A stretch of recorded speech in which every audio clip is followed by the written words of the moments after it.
Hari ini kita akan belajar kembali kebenaran firman Tuhan. Kita akan belajar sampai ke kedalaman hati kita sendiri. Ini penting sekali. Menyelidikin hati kita masing-masing, supaya kita ini didapati menjadi orang yang berkenan di hadapan Tuhan. Selama ini yang menjadi pusat kita, menjadi perhatian kita itu apa? Sungguh enggak kita mencari Tuhan dengan rasa haus dan lapar dengan Tuhan? Atau kita sibuk mencari harta di muka bumi ini, sampai begitu rupa kerja mati-matian, waktu dihabiskan untuk bekerja mengumpulkan harta, padahal harta yang kita kumpulkan di bumi ini tidak kekal, tidak abadi. Tapi kita melupa mengumpulkan harta yang sifatnya kekal di alam kekekalan nanti. Tapi kalau kita ini salah fokus dengan tujuan hidup kita hanya fokus mencari, mengumpulkan harta di muka bumi ini sampai tidak peduli Tuhan, tidak mau ngerti tujuan Tuhan, sampai dibutakan begitu rupa. Orang yang dibutakan dengan tujuan dirinya sendiri, bukan tujuan Tuhan, akhirnya ujungnya sesat. Karena dunia ini menawarkan begitu rupa kenyamanan dan kemewahan. Lupa, apakah kita nggak boleh kerja? Kita harus bekerja sebagai orang percaya. Sebagai orang sungguh-sungguh yang mencintai Tuhan dan mengasihi Tuhan, kita harus bekerja. Apalagi para suami harus bekerja lebih keras lagi untuk mendapat penghasilan yang layak untuk menghidupin keluargamu dengan layak, memberikan tempat tinggal yang layak, kendaraan yang layak, semuanya sandang papan dan pangan yang layak. Tidak boleh malas. Tapi hati kita tidak boleh hanya sekedar mengejar harta, mengejar kekayaan. Hati kita kalau hanya sekedar mengejar harta dan kekayaan, ujungnya suatu hari kita akan ditolak Tuhan. Kita tinggal di bumi memang harus bekerja, tapi hasil dari pekerjaan kita mendapat berkat, mendapat kekayaan, itu bukan yang utama. Yang utama adalah Tuhan dulu. Makanya di Matius pasal yang ke-6 ayat 19 ngomong begini, janganlah kamu mengumpulkan harta di bumi. Di bumi ngengat dan karat merusaknya, dan pencuri membongkar serta mencurinya. Artinya kalau kita mengumpulkan harta yang di dunia ini, akan sia-sia. Ini hanya sebagai alat. Kalau kita diberkatin, kita diberkati lewat pekerjaan kita, lewat bisnis dan usaha kita, itu sebagai alat, sarana, supaya kita ini menjadi berkat bagi banyak orang. Makanya kita ini sebagai orang Kristen harus belajar, memiliki hikmat, belajar terus, ngikutin perkembangan apapun yang lagi hari ini jadi, supaya kita ini punya peluang bisnis yang baik, bukan menjadi orang yang bodoh dan kuno, nggak ngerti apa-apa, yang nanti kamu ketinggalan. Tidak heran orang yang nggak memiliki hikmat, pengertian dan pengetahuan itu, sehingga dia nggak bisa dipercaya apa-apa dari pekerjaan dan usahanya. Akhirnya apa? Ya miskin dan melarat. Orang miskin dan melarat karena nggak punya hikmat, pengertian dan pengetahuan. Dia nggak bisa berpikir melebihin di atas rata-rata orang, nggak bisa membaca peluang, dan malas tentunya. Makanya tidak heran kata kita pasal orang yang malas ya pasti miskin. Tetapi kita ini sebagai orang Kristen, kita harus memiliki hikmat, pengertian dan pengetahuan. Kita bekerja dengan tanggung jawab dalam pekerjaan kita. Apapun yang dipercayakan dalam kehidupanmu, profesi apapun dikerjakan dengan baik. Tapi di sisi lain, kita harus mencari Tuhan. Bukan yang sekedar mengumpulkan harta di muka bumi ini loh. Kita harus mengumpulkan, ayat 20, tetapi kumpulkanlah bagimu harta di surga. Di surga ngengat dan karat tidak merusaknya, dan pencuri tidak membongkar serta mencurinya. Ini penting sekali. Makanya di ayat 21 perhatikan baik-baik. Karena di mana hartamu berada, di situ juga hatimu berada. Hartamu apa? Yang paling berharga dalam hidupmu itu apa hari ini? Apakah jiwa-jiwa yang terhilang? Apakah pribadi Yesus? Apakah urapan, hikmat, pengertian, pewahyuan? Atau hanya sekedar kamu memikirkan harta duniawi saja? Yang paling nempel di hati kamu artinya ini itu apa? Kalau nempel di dalam hati kamu, harta terbesar kita adalah Yesus, pribadi Yesus sendiri. Dia akan menerangi batinmu loh. Hatimu akan nempel di sana.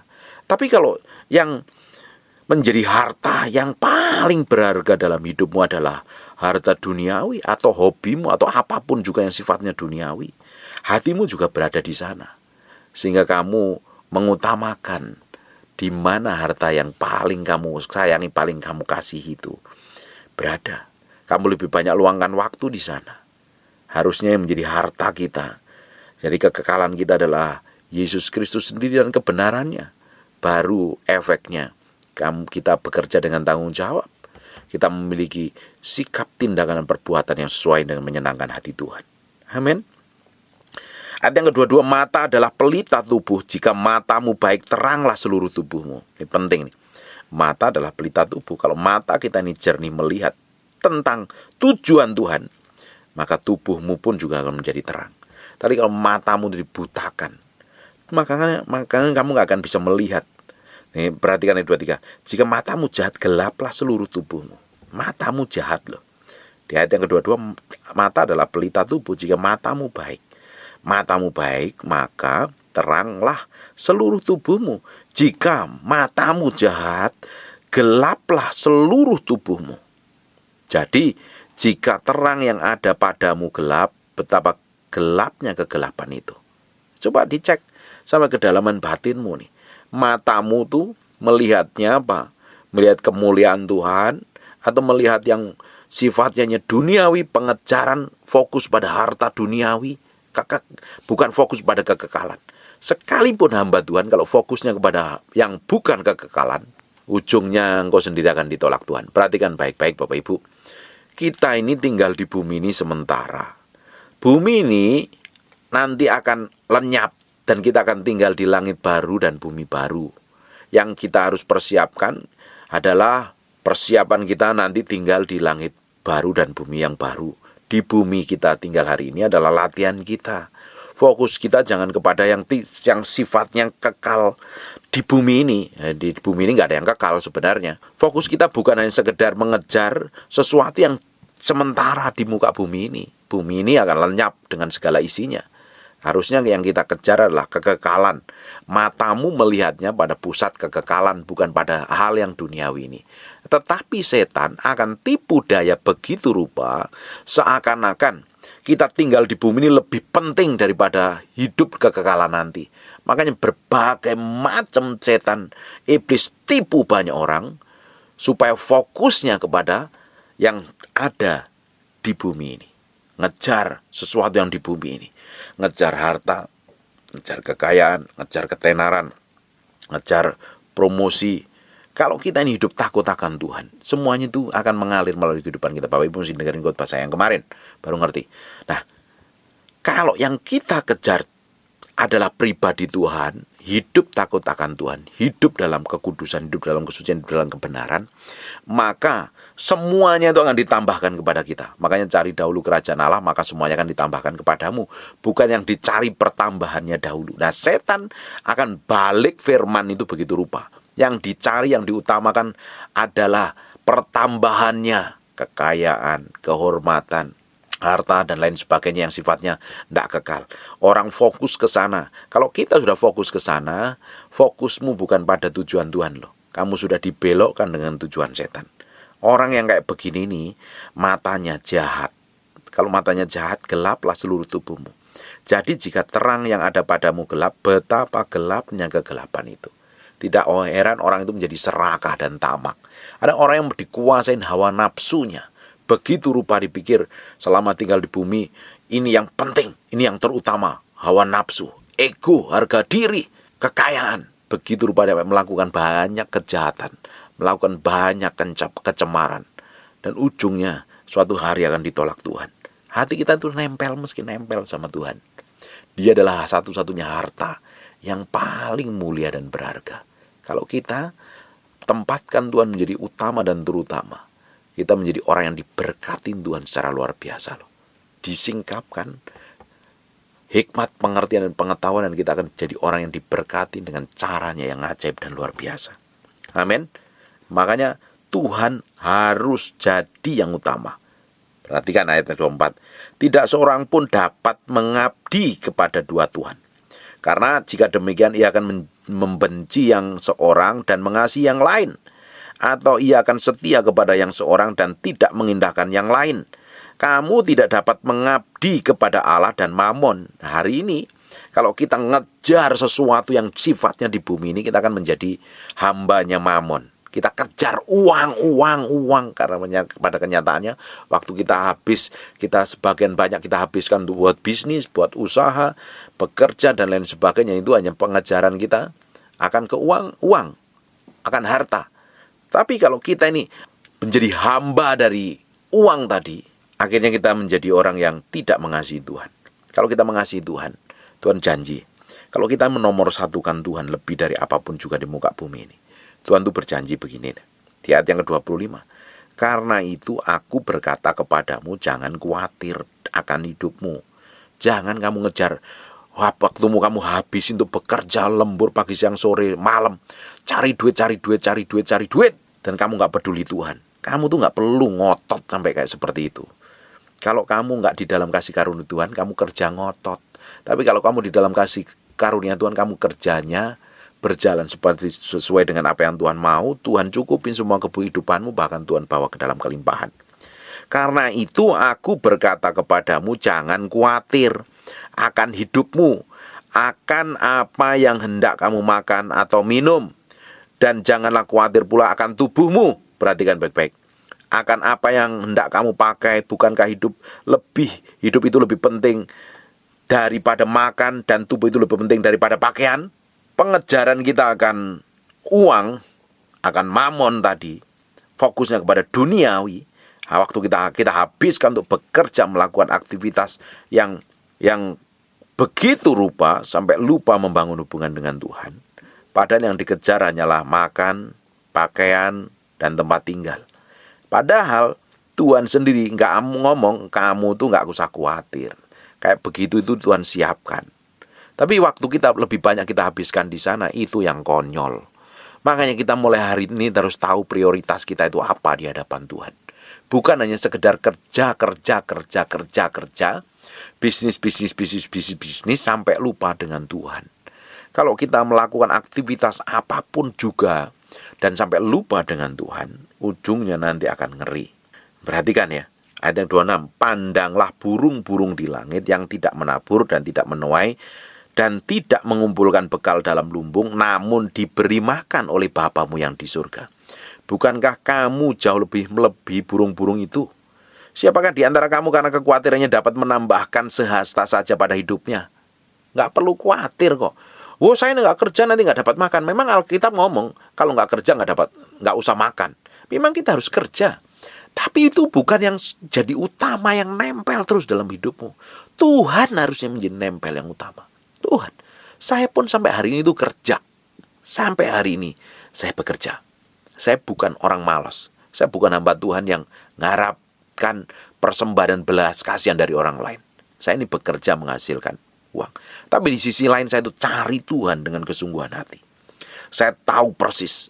Saya tahu dan ngerti Tuhan persis bahwa hidup saya nggak perlu khawatir. Dan saya nggak perlu taruh kekhawatiran kita untuk masa depan saya sendiri. Karena saya tahu Tuhan sudah menyediakan. Buat apa khawatir? Khawatir tidak menambahkan apapun dalam kehidupan kita kok. Menambahkan saja dalam jalan hidupnya. Nggak ada. Siapakah di antara kamu yang karena kekhawatiran dapat menambahkan sehasta saja pada jalan hidupnya? Nggak ada yang sanggup, nggak ada yang bisa kok. Kekhawatiran hanya membuat kita berusaha pakai kekuatan kita sendiri. Dan lupa Tuhan yang menyertai dan memberkati kita, melindungi dan memproteksi kita. Orang yang dikuasain kekhawatiran begitu rupa akhirnya terjerat melakukan semua keputusannya secara daging, bukan kehendak Tuhan. Maka kita perlu nyerah. Ayat 28. Dan mengapa kamu khawatir akan pakaian? Perhatikan bunga bakung di ladang yang tumbuh tanpa bekerja, tanpa memintal. Namun aku berkata kepadamu, Salomo dalam segala kemegahannya tidak berpakaian seindah salah satu dari bunga itu.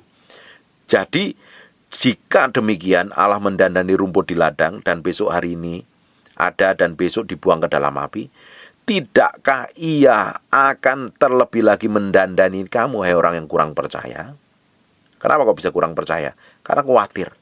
Orang khawatir artinya nggak bisa percaya dengan Tuhan yang dia sembah dan dia layani. Dia harus melakukan sesuatu untuk mendapatkan sesuatu. Tapi hidup dalam kerajaan Allah itu kita menyerahkan hati kita di hadapan Tuhan. baru Tuhan kasih peringatan, kasih ketetapan, kasih petunjuknya untuk kita melakukan ini dan itu, dan Tuhan baru bikin breakthrough dan terobosan dalam kehidupan kita. Bapak Ibu, taruh hatimu di hadapan Tuhan. Taruh hatimu sepenuhnya di hadapan Tuhan. Sungguh-sungguh mengasihi Tuhan, mencintai Tuhan, menjadikan Tuhan yang utama dan terutama. Kalau kamu hanya sekedar mengejar ini dan itu, mengejar sifatnya yang tidak kekal, ngejar makanan, pakaian, tempat tinggal, dan tak peduli Tuhan, akhirnya kamu habiskan waktumu di sana. Tuhan berjanji kok, kamu gak perlu khawatir. Burung di udara itu Tuhan pelihara. Tuhan sanggup pelihara hidupmu dan masa depanmu. Perhatikan yang 31. Sebab itu janganlah kamu khawatir dan berkata, apakah yang akan kami makan? Apakah yang akan kami minum? Apakah yang akan kami pakai? Semua itu dicari bangsa-bangsa yang tidak mengenal Allah. Orang dunia hari ini sedang mencari makanan, pakaian, dan minuman. Orang-orang dunia yang gak kenal Tuhan melakukan aktivitas sama seperti layaknya kita hari ini. Ya bekerja, dan bekerja. Tapi kalau apa yang kita lakukan persis sama seperti orang dunia, ya buat apa bedanya? Bedanya kita itu dengan orang dunia apa? Justru kita harus berbeda. Semua itu dicari bangsa-bangsa yang tidak mengenal Allah. Akan tetapi Bapamu yang di surga tahu bahwa kamu memerlukan semua itu. Kita meski tahu dan sadar diri bahwa Tuhan juga ngerti kita itu butuh makanan, butuh minuman, tempat yang layak, kebutuhan hari-hari Tuhan ngerti. Makanya ayat 33, cari dahulu kerajaan Allah dan kebenarannya, maka semuanya itu akan ditambahkan kepadamu.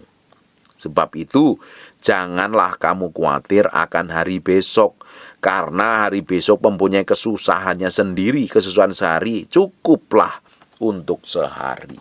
Tapi kalau kita mikirin terlalu jauh, terlalu pusing, terlalu stres, terlalu bingung, sampai tidak bisa mencari Tuhan dan kebenarannya, sibuk berusaha dengan kekuatan kita sendiri, buat apa kita menyusahkan diri, dipenuhi dengan kekhawatiran? Padahal kita ngomong kesusahan harian untuk sehari. Bagian kita adalah mencari kerajaan Allah dan kebenarannya. Kerajaan Allah berbicara tentang pemerintahan yang harusnya etika, aturan, tata krama, otoritas itu dalam hidup kita loh. Kerajaan Allah. Tapi dahulu cari dulu kerajaan Allah. Berbicara tentang hukum dan ketetapan, peraturan yang ada. Itu yang kita harus hidupin. Pola pikir, cara pandang, sistem. Itu yang kita harus kelani. Kerajaan Allah itu berbicara banyak hal. Dan kebenarannya. Kita cari Tuhan dahulu. Bukan mengutamakan seperti orang dunia kerjakan. Bangun pagi, sikat gigi, mandi, sarapan pagi, berangkat kerja. Setiap orang yang gak kenal Tuhan, bangsa-bangsa yang gak kenal Tuhan melakukan aktivitas seperti itu. Kalau kita hanya sekedar melakukan aktivitas seperti itu tanpa peduli Tuhan, tanpa mencari Tuhan, hidupmu tidak jauh beda dengan orang dunia. Justru karena kita tinggal di dunia, kita harus melakukan hal yang berbeda. Karena apa? Kita anak-anak Allah. Kita harus menjadi garam dan terang. Justru kita akan memberi warna yang berbeda dari orang dunia. Orang dunia melakukan seperti itu, kita di atas rata-rata. Harusnya hati kita ini tambah hari, tambah kita taruh di hadapan Tuhan, nempel di hadapan Tuhan, berserah penuh di hadapan Tuhan. Sungguh-sungguh, semakin hari, semakin hidup kita semakin berserah penuh dan tidak akan pernah sama lagi menjadi sama seperti orang dunia. Amin. Hati kita nempelnya harus ke Tuhan, bukan pada kekayaan dan harta. Yang kita kejar adalah perkenanan Tuhan. Yang kita kejar adalah hidup kekal bersama Tuhan, memerintah bersama Tuhan, bukan mencintai bumi ini, mencintai dunia ini dengan segala yang ada. Hati kita harus fokus kepada pribadi Tuhan kok. Tapi kita akan tetap menjadi orang yang tanggung jawab.